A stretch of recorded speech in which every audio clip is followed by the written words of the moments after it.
علیکم ورحمۃ اللہ وبرکاتہ۔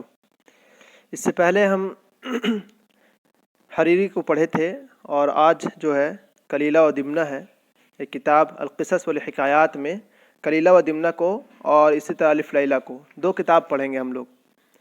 پہلے ہم لوگ پڑھ لیتے ہیں کلیلہ و دمنہ کو۔ کلیلہ دمنہ یہ ایک کتاب ہے،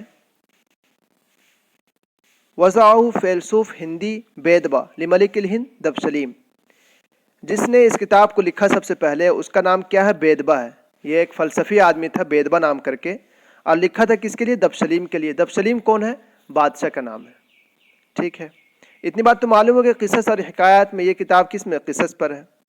اس کے بعد ہے کتاب فی الاصلاح الاخلاق و تہذیب النفوس، جعل النصح فیہ علی السنۃ البہائم والطیور۔ یہ کتاب کس میں ہے؟ اخلاق اور تہذیب النفوس، نفوس کو مہذب بنانا، یعنی اخلاق کے معنی بس اخلاق کی اصلاح۔ لیکن اصلاح کس پر کیا بندے نے؟ علی السنۃ البہائم والطیور، یعنی کہ چوپائیوں اور پرندوں کی زبان کو استعمال کیا ہے اصلاح کے لیے۔ چلو واقعی یہ ہے کہ بادشاہ جو ہے تھوڑا سخت مزاج تھا، اور اس کے لیے اس وقت یہ لکھی گئی یہ کتاب، تو اس میں کیا ہے کہ باضابطہ طور پر آپ کسی کو کرٹیسائز نہیں کر سکتے ہیں، کسی بھی بادشاہ کو، کسی بھی حکومت کو۔ تو اب جو ہے انہوں نے کیا کیا، بہائم اور طیور کے زبانی لکھا ہے، چوپائیوں کی زبانی اور پرندوں کی زبانی۔ تو اس سے کیا ہوگا کہ کرٹیسائز بھی اچھے طریقے سے کر سکتا ہے آدمی، اور بات بھی بن جاتی ہے۔ تو اسی لیے انہوں نے یہ ہمیں یاد کرنا ہے، کیونکہ یہ کوشچن تو پوچھتا ہے۔ اسم الکتاب مشتق من باب الاول والباب الثانی۔ کتاب کا جو نام ہے کلیلہ و دمنہ، وہ کیا ہے؟ پہلا باب اور والباب الثانی، اور دوسرے باب سے مشتق ہے۔ پہلے باب اور دوسرے باب میں اسی طرح کے قصے ہوں گے، کلیلہ اور دمنہ کا نام ہوگا وہاں پر، تو اسی وجہ سے اس کا نام بھی کیا پڑ گیا؟ کلیلہ دمنہ پڑ گیا ہے۔ تناول کتاب موضوعات شتیٰ، کتاب میں بہت سے موضوعات ہیں۔ مثل ادب الملوک، کیا ہے؟ جیسے کہ ادب ملوک پر بحث کرتے ہیں، یہ ادب رعیہ پر، ادب النفس پر، ادب الصداقہ دوستی کے آداب، قیمت کبیرہ فی عالم الفکر والتاریخ الادب۔ اس کتاب کی جو ہے بہت بڑی قیمت ہے، یعنی بہت جامع کتاب ہے یہ، کس میں؟ فکر اور تاریخ ادب کی دنیا میں اس کا ایک بڑا نام ہے۔ فالکتاب کنز من کنوز الحکمت البشریہ، یہ کیا ہے؟ انسانی حکمت کا ایک بہت بڑا خزانہ ہے۔ وفیہ فلسفۃ الاجتماعیہ الاخلاقیہ، اور اس میں اجتماعی فلسفہ، اخلاقی فلسفہ موجود ہے۔ اسی طرح وفیہ دروس التشریعیہ، کیا ہے؟ وہ شریعت کے، یعنی کہ قانون کے، اس وقت کے جو قانون ہوں گے سیاست کی، اس کے کیا اسباق ہیں۔ کتاب فی اصلاح الاخلاق و تہذیب النفوس، جعل النصح فی علی السنۃ البہائم والطیور، اور کتاب میں کیا ہے؟ اخلاق کی اصلاح اور نفوس کو مہذب کرنا، اور نصیحت اور خیر خواہی کو اس نے کس کے زبانی بیان کیا ہے؟ بہائم اور طیور کے، چوپائیوں کے اور پرندوں کے۔ هذا الکتاب مبنی علی المثال الخرافی، یہ کتاب جو ہے خرافی کہتے ہیں، اٹکل مثال بیان کرنا، اس پر یہ کتاب مبنی ہے۔ بعض الابواب مقدمات عامہ عن موضوعہ یسیر علی طریقۃ اسسها علی طریقۃ اسسها السؤال والجواب۔ بعض اس کے جو یہ ہیں، بعض الابواب، کچھ ابواب جو ہے اس کے مقدمات عامہ، اس کے موضوع کے بارے میں ہے، جس میں کیا طریقہ اپنایا گیا ہے؟ وہ طریقہ ہے سوال اور جواب کا، سوال اور جواب کا۔ السؤال فمن ملک ہندی اسمہ دبسلیم، واما الجواب فمن فیلسوف حکیم اسمہ بیدبا۔ سوال کس کا ہے؟ دبسلیم بادشاہ کا، اور جواب کس کا ہے؟ بیدبا کا، لیکن نام کے ساتھ نہیں، بلکہ وہ پرندوں کی زبانی اور کیا کہتے ہیں اس کو، سوال و جواب کے انداز میں۔ ویسے اتنی بات نہیں جاننی ہم لوگوں کو، اتنا پوچھتا ہے، اتنا ہی پوچھے گا کہ بھائی یہ کتاب کب لکھی گئی، ایک تو یہ پوچھے گا، زیادہ کتنا ابواب ہیں اس میں، یا پھر یہ کہ کس پر مبنی ہے۔ جیسے کہ یہ والا سوال ضرور پوچھ دیتا ہے وہ، کہ علی السنۃ البہائم والطیور والا کہاں گیا؟ یہ رہا، علی السنۃ البہائم والطیور والا، یہ پوچھ سکتا ہے۔ یہ کتاب کب ٹرانسلیٹ کیا گیا؟ یہ ایک سوال ہے۔ یہ کتاب شاید اس میں اگر یہ بتا دیں تو ٹھیک ہے۔ ویسے ہم لوگ اتنا یاد رکھیں کہ ابن المقفع کب کا آدمی، اس کی وفات ہو جاتی ہے 132 ہجری میں، تو کب کا آدمی ہوا؟ دوسری صدی ہجری کا ہوا۔ تو جب یہ بندہ دوسری صدی ہجری کا ہے تو اسی سے ہم لوگ یاد کریں کہ یہ کتاب ٹرانسلیٹ کس ہجری میں کی گئی؟ دوسری صدی ہجری میں۔ پھر سوال ہے کہ کس زبان سے کی گئی؟ تو پہلوی زبان سے، پہلوی فارسی کے قدیم زبان کو کہتے ہیں پہلوی زبان، پہلوی زبان سے عربی زبان میں کی گئی۔ دیکھیے پہلے یہاں پر قد کتب اولا باللغة الہندیہ سنسکرتیہ، پہلی مرتبہ یہ کتاب کس زبان میں لکھی گئی ہے؟ سنسکرت زبان میں۔ یاد رہے گا ہم لوگ کو کہ پہلی مرتبہ یہ کتاب لکھی گئی سنسکرت زبان میں، اور اس وقت باب کتنے تھے؟ کل 12 باب تھے۔ زاد فیہا ابواب مختلفہ بطوال الزمن حتی بلغت ابوابہ 21 بابا، یعنی 21 باب۔ زمانہ بدلتا گیا یہاں تک کہ اب اس کے ابواب کتنے رہ گئے؟ 21 ہو گئے ہیں، 12 سے لے کر کے 21۔ بہرحال ہمیں اتنا یاد رکھنا ہے کہ اس میں سنسکرت زبان میں، ہندی سنسکرت زبان میں پہلی مرتبہ یہ کتاب لکھی گئی۔ اس کے بعد نقل الی اللغۃ تیبت ثم السریانیہ ثم الی الپہلویہ الفارسیہ، پہلے تبت زبان میں نقل کیا گیا، پھر سریانی زبان میں، پھر پہلوی زبان میں، اور پہلوی کے بعد عربی زبان میں۔ نقل ابن المقفع من الفارسیہ العربیہ، فارسیہ سے مراد عربی ہے۔ آپ حسن زیاد کو دیکھیے گا تو وہاں پر فارسیہ سے پہلویہ صاف لکھا ہے، اور اگر ہم لوگ ڈائریکٹ کہہ دیں کہ فارسی زبان سے اس کو ٹرانسلیٹ کیا گیا تو ہمارے پاس ہو سکتا ہے کہ وہ اس کا ریفرنس نہ مل پائے، اس لیے پہلوی زبان ہی لکھے ہم لوگ کہ ابن المقفع نے اس کو جو ٹرانسلیٹ کیا وہ کس سے کیا ہے؟ پہلوی زبان سے کیا ہے۔ نقل ابن المقفع من الپہلویہ العربیہ، پہلویہ کی جگہ پہ کیا کر دیں ہم لوگ؟ یہ کر دیں الپہلوی کر دیں، فارسیہ کی جگہ پہ الپہلویہ۔ وصدرها بمقدمۃ سماها عرض الکتاب، پھر ابن المقفع نے ایک مقدمہ بھی لکھا ہے اس کتاب میں، اس کو عرض الکتاب کے نام سے موسوم کیا۔ فالابواب الہندیہ 12 والفارسیہ 3، ہندی ابواب جو شروع میں لکھے گئے تھے وہ 12 تھے، فارسی میں 3 بڑھا، پھر بڑھتے بڑھتے بہت بڑھ گیا۔ ہوا عبداللہ بن مقفع توفی سنہ 143 ہاں سوری مجھ سے غلطی ہوئی، 132 نا اس کی وفات ہے، کیا بولتے ہیں عبد الحمید الکاتب کی، مجھے تھوڑا سا یہ ہو گیا کہ عبد الحمید الکاتب اور یہ دونوں دوست ہیں عبداللہ بن مقفع، نہیں، صحیح یہ ہے کہ عبد الحمید کاتب کی وفات 132 ہے، اور اس کی جو ہے عبداللہ بن مقفع کی 142 سے 143، یعنی 10 سال کے بعد مرا بندہ، تو 132 سے 10 اگر آگے بڑھائیں تو کتنا ہو جائے گا؟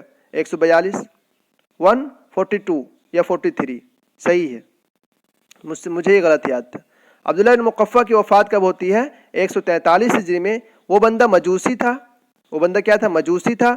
ثم اسلم علی ید عیسیٰ ابن علی عم صفاح، یہ بندہ اسلام کس کے ہاتھ لاتا ہے؟ عیسیٰ بن علی، یہ صفاح کے چچا ہیں، صفاح بن منصور جو بانی ہے کس کا؟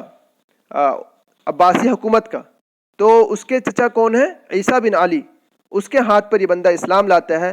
وَهُوَ فِي مقتبل العمر، مقتل نہیں ہے یہ، مقتبل ہونی چاہیے، مطلب کہ ابھی عمر کے بالکل شروع حصہ میں ہے، ایک طرح سے جوانی کا عمر ہے۔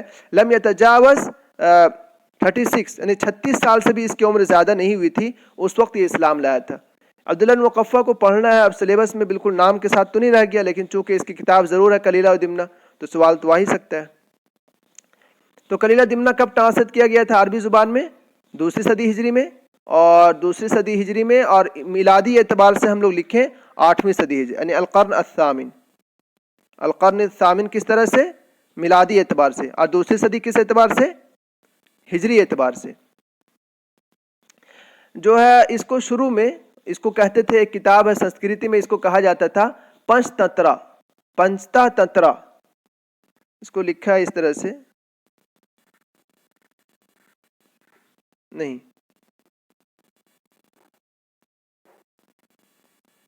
پنچا تنترا لکھا ہے، بہرحال ایسے پنچ تنترا جو بھی اس کو کہتے ہیں، یعنی کہ 5 فصول پر چونکہ مشتمل تھا اس لیے اس کو اس طرح سے لکھا گیا ہے، اور اس کے بارے میں یہاں معلومات نہیں ہے، اس کتاب سے پڑھتے ہیں۔ رکیے ان کی کچھ کتابیں دیکھ لیں بس، کیا بولتے ہیں ابن مقفع کی ایک کتاب ہے اس کی کتاب الادب الصغیر، کتاب الادب الصغیر، ایک کتاب ہے اس کی کتاب الدرۃ الیتیمہ، اور اس کتاب کو ادب الکبیر بھی کہتے ہیں۔ یہ رسائل فی النصح والارشاد، یہ کتاب کس پر ہے؟ نصح اور ارشاد پر، یعنی ادب الکبیر جو ہے وہ کس پر ہے؟ نصح اور ارشاد پر، یعنی ایک کو صحیح راہ دکھانا۔ رسالۃ فی الاخلاق ایک کتاب ہے ان کی، اور ایک کتاب ہے کتاب التاج، کتاب سیر ملوک العجم نقلها من الفارسیہ، اس میں کیا عجم کے بادشاہوں کے سیرت مذکور ہے، ان کے سوانح زندگی، اور اس کو کس سے نقل کیا؟ فارسی زبان سے۔ ادب الصغیر اور ادب الکبیر، یہ دو کتاب ہیں ان کے مشہور، اور سوال پوچھا جاتا ہے ادب الصغیر کس پر مشتمل ہے؟ ادب الصغیر جو ہے یہ ہے امثال اور حکم پر، امثال اور حکم یہ کتاب مشتمل ہے امثال اور حکم پر. اور ادب الکبیر جو ہے ان کی کتاب یہ ہے حکام اور رعیہ کے بارے میں، یعنی حکام بادشاہوں اور رعیہ کے بارے میں. یہ کتاب کون ہے؟ ادب الکبیر، یہ الحکام اور الرعیہ، بادشاہوں کے بارے میں اور رعایا کے بارے میں. رسالۃ الصحابہ ان کی ایک کتاب ہے، شاید یہاں مذکور نہیں ہے. رسالۃ الصحابہ اس کے بارے میں پوچھتا ہے کہ رسالۃ الصحابہ کون سا رسالۃ الصحابہ مذکور ہے؟ تو یہ رسالۃ الصحابہ سے مراد کیا ہے؟ یعنی بادشاہ کے جو فوج وغیرہ ہیں، اعوان وغیرہ، اس کے بارے میں اس میں رسالۃ الصحابہ میں مذکور ہے. ایسا کرتے ہیں ہم لوگ اس کتاب سے جو ہے نا ابن المقفع کو پڑھ لیتے ہیں آج، ورنہ پھر بعد میں کبھی پڑھائے گا نہیں پڑھائے گا وہ.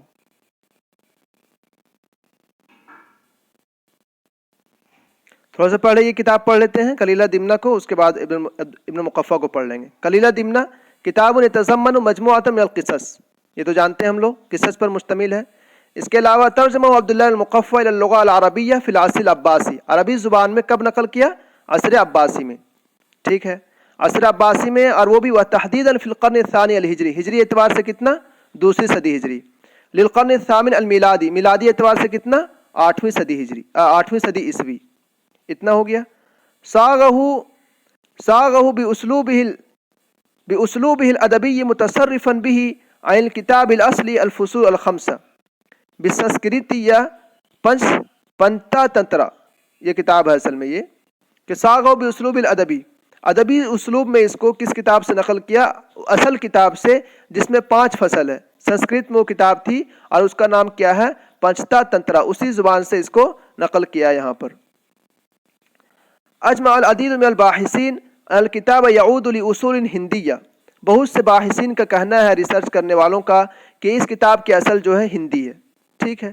کتب باللغۃ السنسکرتیہ فی القرن الرابع المیلادی، سنسکرت زبان میں یہ کتاب کب لکھی گئی تھی؟ 4تھی صدی میں عیسوی کے اعتبار سے. ٹھیک، 4تھی صدی عیسوی کے اعتبار سے. ترجمہ الی اللغۃ الفہلویہ فی اوائل القرن السادس المیلادی بامر من کسری الاول، یہ کتاب پہلوی زبان میں ٹرانسلیٹ کی گئی کب؟ 6ٹھی صدی کے بالکل شروع میں، اور کس کے حکم سے؟ کسریٰ الاول کے حکم سے.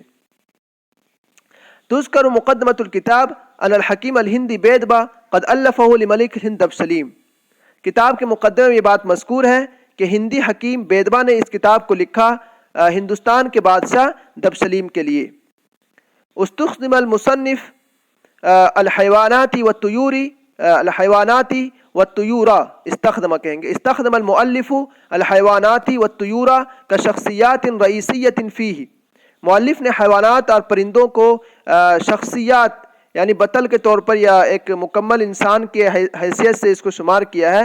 وہی ترمز فی الاساس الی شخصیات بشریہ، اور اساس بنیادی طور پر یہ اشارہ کرتے ہیں کہ ایک انسانی شخصیت ہونے کے اس میں اشارہ کرتے ہیں. وتتضمن القصص عدۃ مواضع، اور قصص میں بہت سے موضوع ہیں. من ابرزها العلاقۃ بین الحاکم والمحکوم، اس میں ایک سب سے بڑی بات ہے کہ حاکم اور محکوم کا رشتہ کیسا ہونی چاہیے. اور دوسری بات ہے بالاضافۃ الی عدد من الحکم والمواعظ، اور حکم اور مواعظ پر بحث کیا گیا ہے.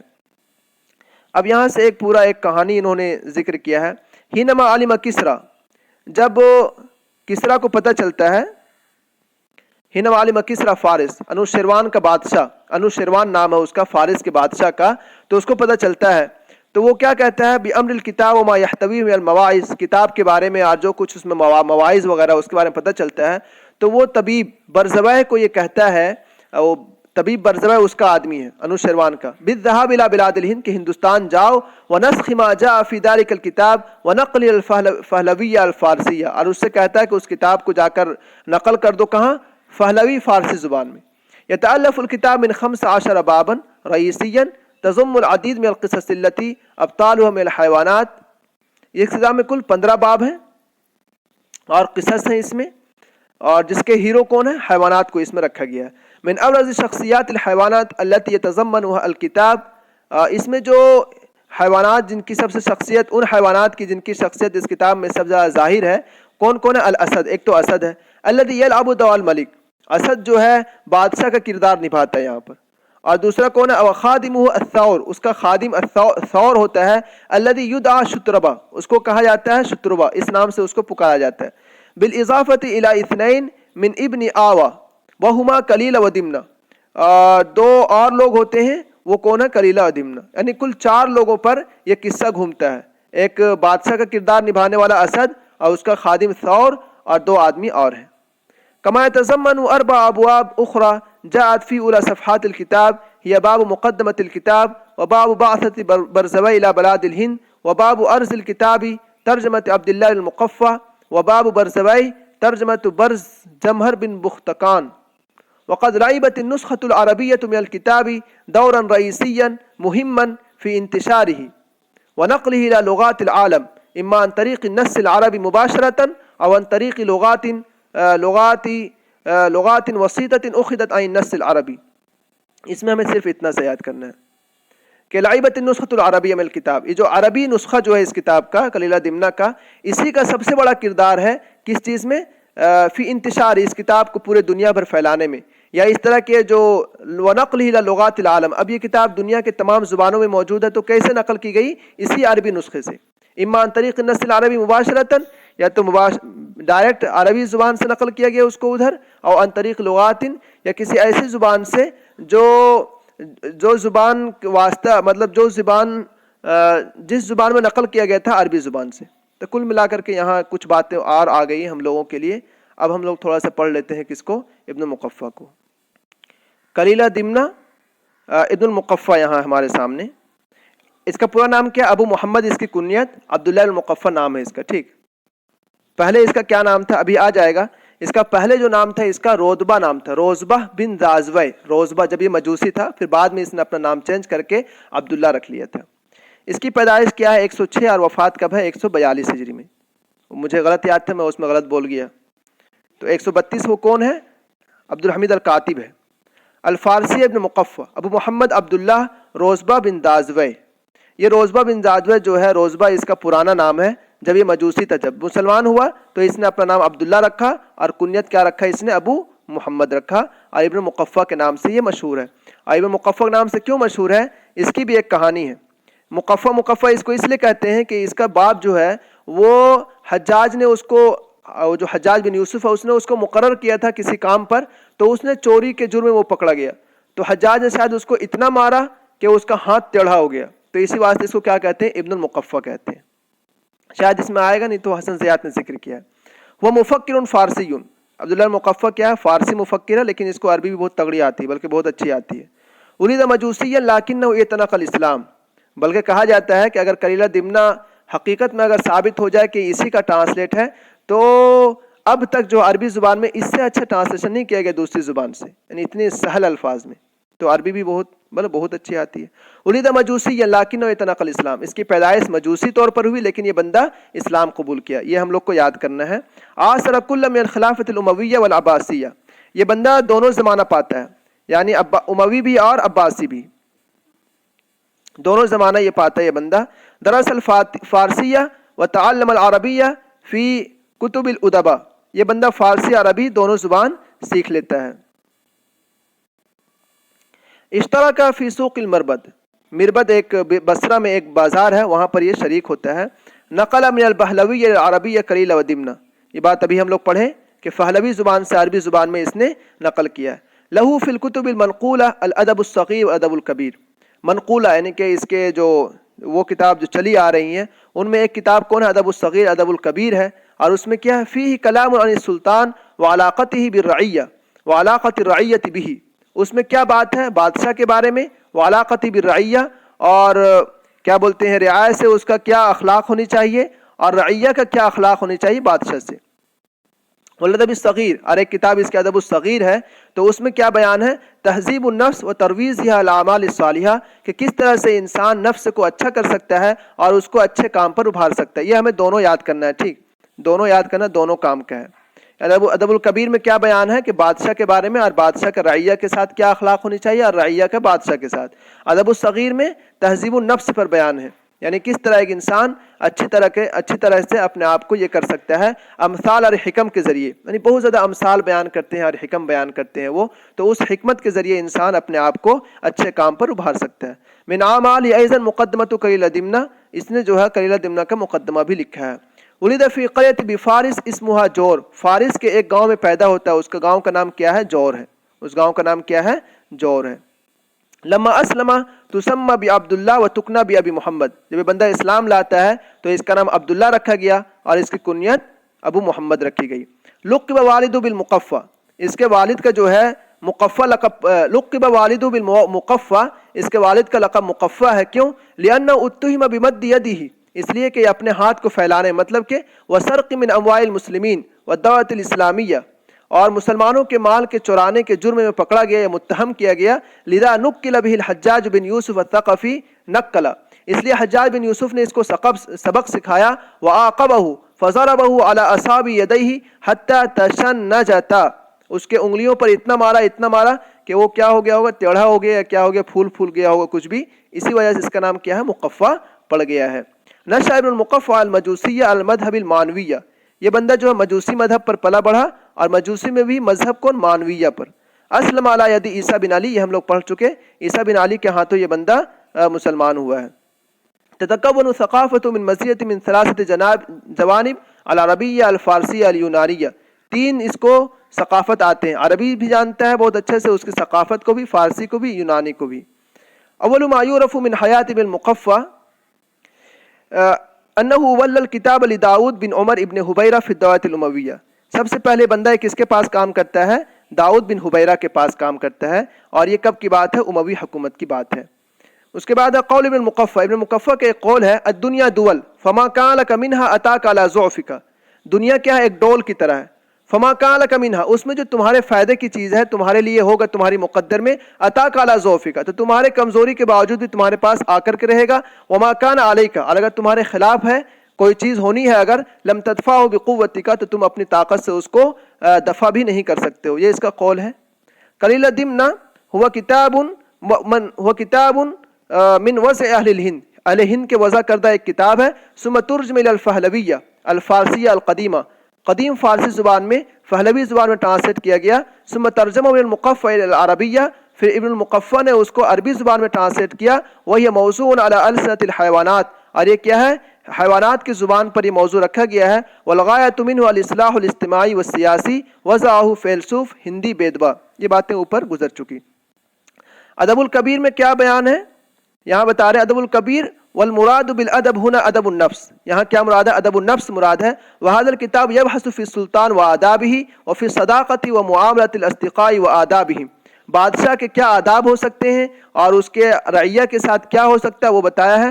ويعرض بعض الحکم والنصائح لطالب العلم والادب، اور کچھ نصیحت جو ہے کس کے لیے؟ طالب العلم والادب کے لیے بھی اس کتاب میں موجود ہے۔ ادب الصغیر میں کیا ہے؟ ادب الصغیر سماہ بذلک تمییزا له من ادب الکبیر، ادب الکبیر سے اس کو ادب الکبیر نام کیوں رکھا؟ ادب الصغیر نام کیوں رکھا؟ تاکہ فرق ہو جائے، کیوں؟ لصغر حجمہ وتحدث فیہ عن حاجۃ العقل الى الادب، اور اس میں کس میں بات کیا ہے کہ حاجۃ العقل الى الادب، ادب کی کیا ضرورت ہے؟ وتأثیر الادب فی انماء العقول، اور ادب جو ہے عقلوں کو کیسے بڑھاتا ہے؟ وحفظ اقوال اہل الرائے والمشورہ، اور اہل رائے اور مشورہ کے اقوال کو حفظ کرنے کی ترغیب دیتا ہے۔ والاقتداء بالصالحین والاخذ عن الحکماء، ایک اس کی کتاب ہے رسالۃ الصحابہ، اس میں کیا ہے؟ رسالۃ کتبہ ابن المقفع لخلیفہ المنصور، اس رسالے کو یہ بندہ ابن المقفع خلیفہ منصور کے لیے لکھتا ہے۔ یذکر فیہا باحوال رعیتہ، اور اس میں رعایا کے احوال کو ذکر کرتا ہے۔ وما ينبغي ان يوجه نظره الیہ بشأن بلاد الخلافہ وبشأن صحابتہ واعوانہ وجندہ ودراست احوالہم وتنظیمہا، اور اس میں کیا بیان کرتا ہے کہ خلافت کے کیا شان ہونی چاہیے، اور اس کے بادشاہ کے جو اصحاب ہیں ان کے کیا شان ہونی چاہیے، اس کے فوج کی کیا ہونی چاہیے، اور اس کو نظم و نسق کس طرح کرنا ہے یہ بتاتا ہے۔ ایک اس کی کتاب الدرۃ الثمینہ والجوہرۃ المکنونہ، ایک کتاب ہے کتاب مصدق، اور اسی طرح باری ترمیناز، اناتولقہ، انالوتیقہ، آئین نامہ، ایک کتاب اس کی آئین نامہ فی عادات الفرس، یعنی فارسیوں کے عادات کے بارے میں آئین نامہ۔ ایک ہے سیر الملوک، سیر الملوک مطلب ترجمۃ خادی نام، سیر الملوک ساسانیین، ساسانین جو لوگ بادشاہ حکومت کیے ہیں تو ان کی اس میں بایوگرافی ہے. عجائب السجستان ایک کتاب ہے اس کی, نامہ تنصر ایک کتاب ہے, التاج فی سیرت انوشیروان ایسا غوجی ان کی کتاب ہے. اصل میں اتنا تیز میں اس لیے کیا کہ مغرب کا وقت بھی ہو چلا ہے اور ٹائم بھی نہیں تھا. تو بہرحال اتنا ہی یاد کرنا تھا ان کے بارے میں تھوڑا بہت. اس کی پیدائش اور وفات پوچھتا ہے, کل 36 سال اس کو عمر ملی ہے. عیسیٰ بن علی کے ہاتھ یہ اسلام لایا ہے. جس گاؤں میں پیدا ہوا اس کا نام جور ہے اور پرانا نام اس کا روزبہ ہے. بعد میں چل کر کے یہ عبداللہ نام رکھا. ابو محمد کنیت پڑھی اس کی, اور اس کی کتابوں میں یہی سب ہے. ارسطو الثلاثہ فی المنطق بھی ہے, ایسا گوجی بھی ہے, اور پہلوی زبان سے اس نے ٹرانسلیٹ کیا ہے. چلیے پھر ملاقات ہوگی اگلی ویڈیو میں. تھوڑا میں تیزی پڑھا آخر میں, اس کی وجہ تھی کہ میں نماز کا وقت ہو رہا تھا. السلام علیکم ورحمۃ اللہ وبرکاتہ.